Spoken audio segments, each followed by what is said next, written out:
My name is Jay Sugarman, and I want to welcome you to Museum Open House.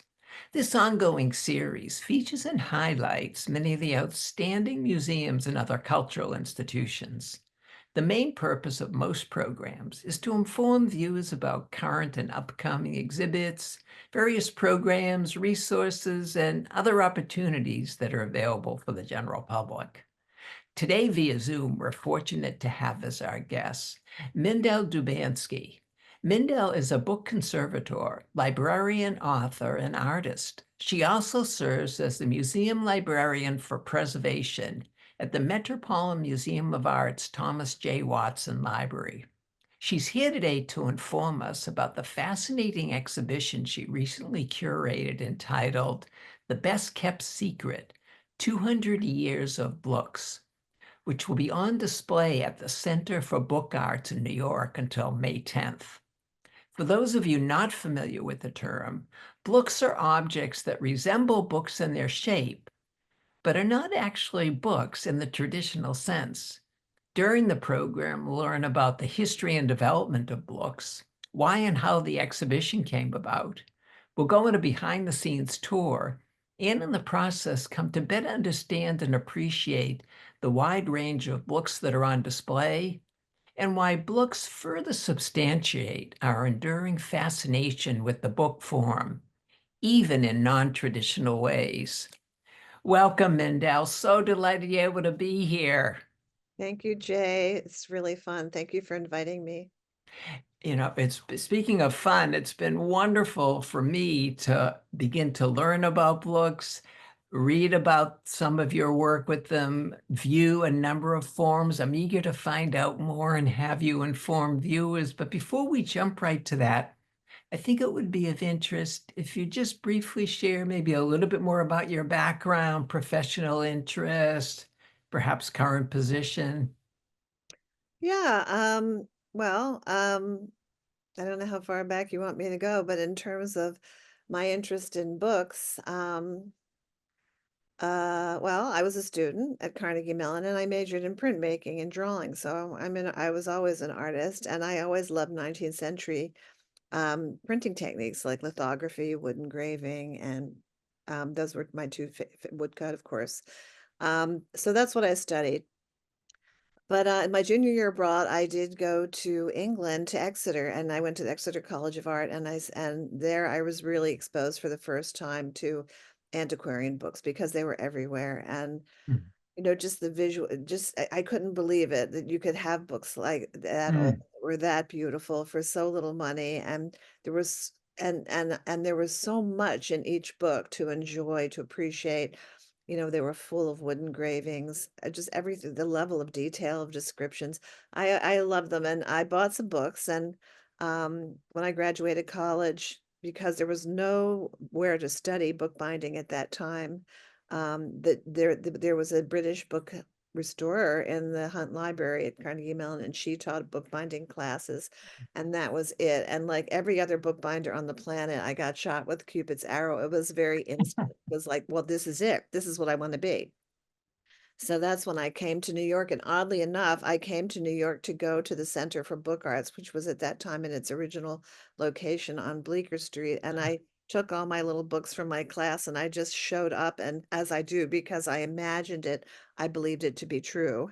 That's the problem issue that I have. It's kinda good for manifestation because I can't tell the difference between fantasy and reality, but I showed up, and I imagined that I was the next apprentice, and I just told them, like, "I'm here, where's my table? Ready to learn to be a bookbinder," and they tried kicking me out, but I wouldn't go, and, the rest was history. I stayed there for 4 years, and, you want me to go into this much detail? I don't know, Now, we're going to move on, and maybe let's just jump right into the topic of books. How did yeah, you become okay, fascinated with this? so well, all book people, when I say that, would be bookbinders, book collectors, librarians, have book-shaped objects. People give them to them as gifts, they find them, they were novelties, and I knew that people considered them novelties, but I also knew always inherently, that the physical book, aside from the text, had its own story, its own meaning, and its own relationship with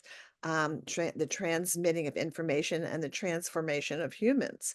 So I didn't know how to explain that or what to think of it. And I had an epiphanal experience. I always thought about it because I always wondered what happened to me. Like, how did that happen to me? Like, how did one day I just decide to devote my entire life of it to bookbinding and fixing books? And like 40 years later, I'm still doing the same thing. It's still the Mm. same, so what is that? What is that? Wow. What happened?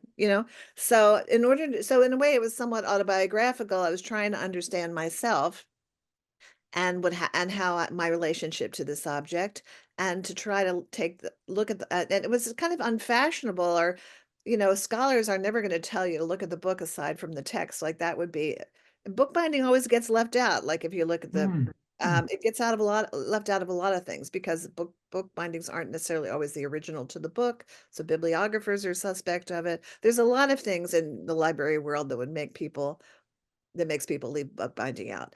And even when they talked about bookbindings, they would talk about the decoration and nothing else about the object, like the structure. So Mhm. anyway, I found this little coal book, an anthracite book from the 1870s in a flea market, and it was obvious to me that it was a mourning object. And it was a prayer book, because it had the Mhm. slightest little attributes of a prayer book: beveled edges, the suggestion of a four-edge clasp, and it had the birth date and the death date of this young man who died at 21. Mm. And it fit into the palm of my hand, and it transformed me to his graveside, and I was sure I saw how he died in the mine. I imagined this entire scenario where his friend, who was a coal miner, made this book and gave it to his wife. It was this, like, weird, out-of-body experience, but it impressed me immediately that this is proof that there's nothing kitschy or silly about book-shaped objects, and Mm. also that people had been making them at least since the 1870s. Mm. So at that moment, and it synchronized with kind of like when the mid-90s, when eBay came in for the first time. Although I had looked for books earlier, I said, "I've got to find more of these, I need to understand the scope of this subject." So I started collecting and researching. I didn't have to own everything. I just had to find out about it. But if I saw them, I bought them. But with the internet, I, for the first time, was able to find them, because, like, where you could go into a Yeah. million antique shops and never find one. So, so that really made me see, this is my moment to really build a collection, define the subject, understand the scope, and interpret it to others. And then it took me 30 years, even more, about 30 years, before I was ready, and because of my research and my collection or others' collections that I knew about, to really present my subject to the public, which I did in 2016 at the Grolier Club. And that was my first publication also on the subject, which in itself is a book, and it looks like this. Oh, fabulous, And so fabulous. I And learned then anyway, go ahead. bringing us up to present day, that was very informative and helpful for background. How did the Best Kept Secret exhibition come about? Okay, well, that's also so all along I've been doing, researching, writing, talking, collecting. This year, in 1 year, I did 3 exhibitions, and I did Wow. it. It seems like every single project I've ever done, whether it was really intentional or not, is about legacy. And I was motivated by the series of exhibitions, because I had always a couple and another person. So I had friends all this time that I've been collecting, who were my friends that I could talk with and be with. And they both ran into trouble this year, and there were deaths, there were sad things. So I pivoted, and I said, they're still around. I'm going to put everything I've got into Mm. sharing, working, making their collections public, showing the appreciation that I have for the fact they made these collections, and tying it in general with my interest in doing this, which is a long-term interest I've always had, which is sort of, I call it, just for myself, the Blook Institute, which is like a series of activities that I've always engaged in to promote the subject. So, so the Best Kept Secret is the last of the series of exhibitions. One was at the San Francisco Center for the Book, and it was Ian Burke's collection of American carved stone books. One was at the Metropolitan Museum of Art, and It was of the collection of Lynn and Bruce Heckman antiquarian book objects, which they gave as a gift to the museum. And this exhibition, The Best Kept Secret, is really about me, although I included everyone. I included the Mm. Heckman gifts, some of the books from the Heckman gift to the Met, some of Lynn Heckman before she died in last October was generously lent me long term her entire collection as long as I'm using it, which is over 900 objects. And so Wow. some of those are included here. And then my own collection.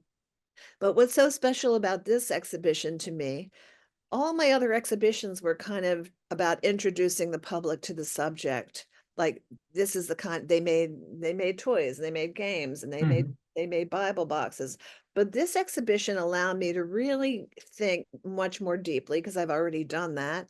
And I went back to the people because it's all about the people. This show is about people for me. It's about the collectors that helped to build these collections. It's about the individuals that decided to make these objects and their Mhm. relationship to books. Why? The why of how, and also the people who inspired the books, the people who received these objects as gifts, because so many of these objects, whether they're unique, like folk art objects, unique one of a kind objects, or whether they're manufactured, which many of them are, they're all in a way like love gifts or gifts. Mm. Sometimes Nice, they're nice. practical. So I started thinking a lot more about the context of these objects and the people who lived with them and made them.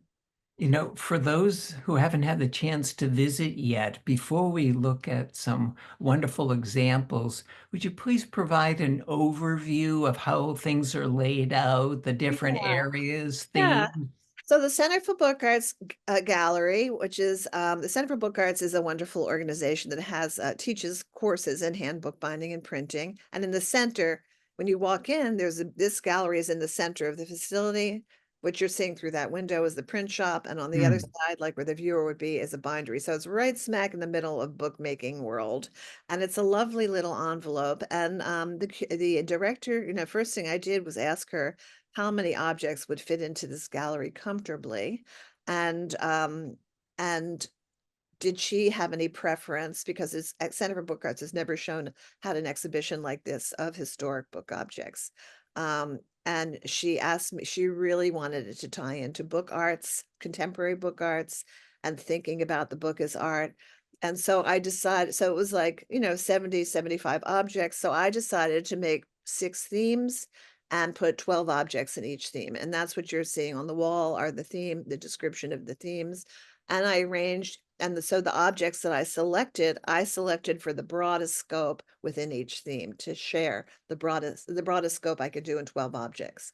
Um, Well, let's take advantage of our time and okay, have you inform us about some of the ones you selected sure. to share with us. Because the show was at the Center for Book Arts, I had 2 book book repair kits, which I put outside of the show, outside of the main part of the show under the introductory panel. And this one is The Care and Feeding of Books from 1947. It's American. I don't know who made it, but I did find an advertisement from an old, I think New York Times. Yeah, 1947. Um, which described that this one that I own is the regular binding, the edition binding, but there was another one that was a deluxe binding that was full pigskin, which I've Mhm. never seen. So this is where finding advertisements or patents comes in handy. This is standard. Like when I look at this, I think this is what people of my generation would define as a real book. It's just got a look, Sure. it's got gold. It just looks like a work of literature or history that you would see in a very traditional library, and it has marbled paper and it has, I mean, the things in these kits you would never, I mean, it makes you cringe as a conservator, but that's what you're looking at here.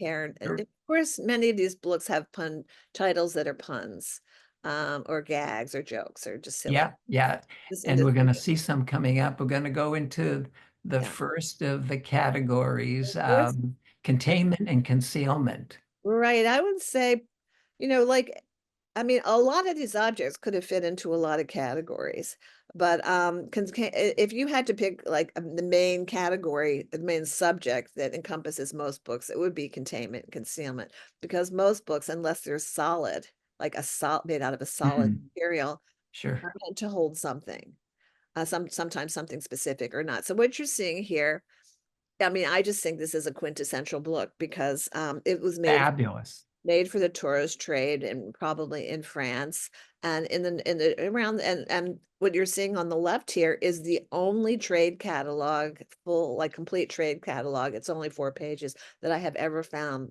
just for books. And it's from a fancy, gift shop in Paris, and it's showing you, 2 versions of this object, one where the arrow is and the one just below it, but it's also Mm, showing you a phonograph, a radio, all kinds of, yeah, yeah, I didn't put both sides in, but there's all kinds of things there. And then this is one of the areas that I just always that I try not to collect much in, which is altered books. So these objects are both cordial sets like this were made in France from old sets of 18th century books, and sometimes they were made just, from scratch out of other materials, they never were books, but here this one was made, from books, and this was very a common tourist, special gift item from the 19 this ni I think it's 1920s. Um, that is, yeah, just a wonderful example. And this next category, we're going to hear about learning and enlightenment. Learning and so there's a lot of course, the book form lends itself to, writing desks or, faux encyclopedias of something or how-tos, like faux how-tos, and there's a lot of things like that, sewing kits that have names like of common how-to books. But this is really a wonderful book lanterns were I started seeing book lanterns patented from different countries starting in the 18 um, 60s, I believe, and, they had different variants. This one, Gutenberg La Lumière Fut, Let There Be Light, is bound in actual bookbinding materials. The case was probably made by a bookbinder, but it's a pocket lantern for holding a candle. Oh, Other wonderful. variants of this, so it would have been a writing desk in a home. Other variants of the lantern actually are brass, and I have another one that actually have a handle on the spine, and the patent I found from it from 1861 says that it would be very useful for policemen and sailors. So, That is, I'm imagining, patrolmen moving around town holding their book, and when they're not using it, it fits right into their pocket. that is great. That is great. How about a few words on love and friendship, please? Love. Oh, love is a wonderful subject, and friendship.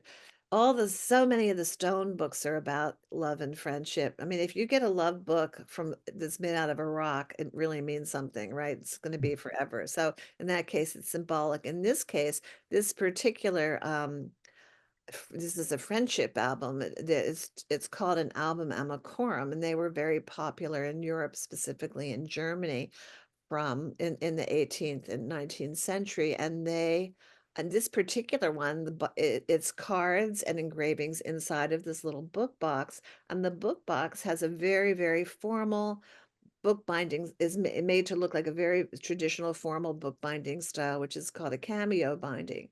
And you can kind of see that it has that cat raised cameo classical image. It's hard to see in this picture, and it's gold tooled.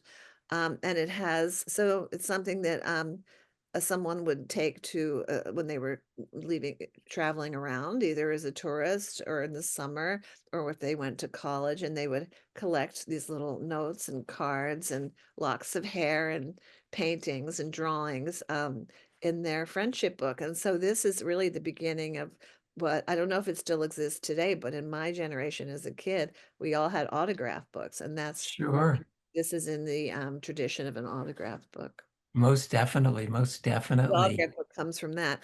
Again, in remembrance of commemoration, I mean, most of the objects in the case that I have, I just like these pictures, but most of the other objects in this case, in this section of the exhibition are about war, remembering particular battles, particular places where battles occurred or there were war hospitals.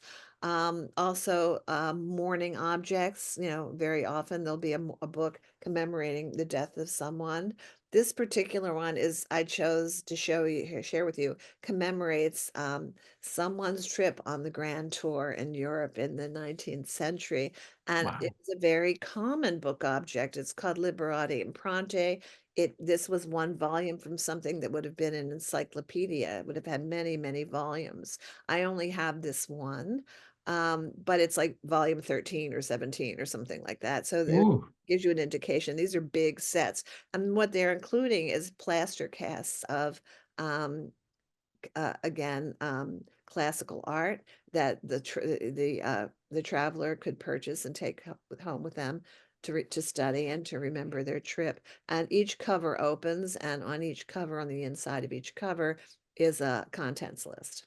terrific. Wow, fabulous. This And one now it is Italian. mm, just to see the diversity, we're into pastimes and amusements. Yeah, I'm showing you pictures of kind of a lot of older ones, but they're also the show goes up to the 1960s, actually to 2000 probably. Um, so, well, this is the one for a long time. This was the oldest one I had and the most valuable one I had, and it's a tea caddy.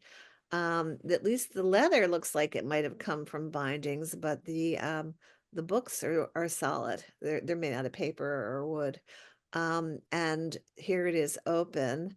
And if you can see on that first book under the opening, it has like a break in it. That is a panel. One of those spines comes out, and that's where the lock is. You could lock Ah, it because your tea was so valuable. You didn't want anybody going in there and stealing any. But this is an entertainment center, circa, mid 18th century. And because it has the paper theater, it has so you could have a little play and you could have your tea and really have a nice afternoon with your friends. fabulous. Wonderful. And last category, we're going to talk about religion and faith. Yes. So, oh my, there's so many objects so many book objects that emulate Bibles and prayer books and the Book of Life. And Uh, this is one that surprised me that I didn't know existed until I found it by accident one day, and it's a bookshelf of little wooden books with printed paper covers that tell you a little bit about the books of the 66 books of the Bible. Oh, And wow. it's patented, and I was able to find the patent, as you can see, and it showed me that my version of it is incomplete because originally it had a book-shaped slipcase, and the title of it, and you can see on the lower part of the spine of the in the patent, is called the Book of Books. And while this is a manufactured one, I've seen others, and I have one other that were handmade, obviously by parents or maybe a Sunday school teacher. Might not have had the money to buy something like this or the smaller ones, but did make these teaching tools for their children. It wasn't enough just to have a list or a picture. They really wanted a bookshelf with books that children could hold. And we know that handling the book helps your mnemonics. I mean, it helps you remember what's in it. I don't know if I was giving the example the other day to my tour that it's like with handwriting. When I used to take notes, handwritten Mm. notes in class, I could later, at the time of the test, visualize my page of notes. And I think it's because I wrote it, like it came through my body, whereas I can't do that on the computer. I can't picture a page on the computer that I've seen and read it. So this kind of reminds me of that aspect of the physical book, that the touch of it, having it in your hands, experiencing it somehow makes it absorb in a very strong way. Most definitely, most definitely. What do you hope visitors come away with after enjoying the exhibition? Um, I put a lot of energy into my labels and writing, so I think they will all, and I have a catalog. This is the little catalog. I don't know if you can see it, but Yes, so they're going to learn something about a subject that they think they probably already know a lot about books, right? They're going to be surprised because if you love books and you don't know about the history of books, I think it's going to really enrich perspective and your feelings about books. And it's going to excite, I know it'll excite everyone. They're sort of irresistible objects because there's so many layered meanings to the objects and there's so much interest in the physicality of the objects. So I think they're going to absorb that. And if they really want to know more about it, if they read everything, they're really going to learn about it. I know I've had people come to the exhibition that have written me, people who are really want to get involved in the book arts, but are grappling with like, what's their perspective? How do they enter it? And this has helped them. I've had people write me to tell me that there's one, like the gag books or the certain parts of the certain of these objects really communicated to them and they want to start collecting or at least have one or two. This is a subject that's just so pleasurable to share with others. It's a very joyous and meaningful subject. So the average visitor, that's what I want them to get. But my greater goal, I have a two-part mission, which is I really am trying to create an academic subject in this area that never Mm. existed. I think these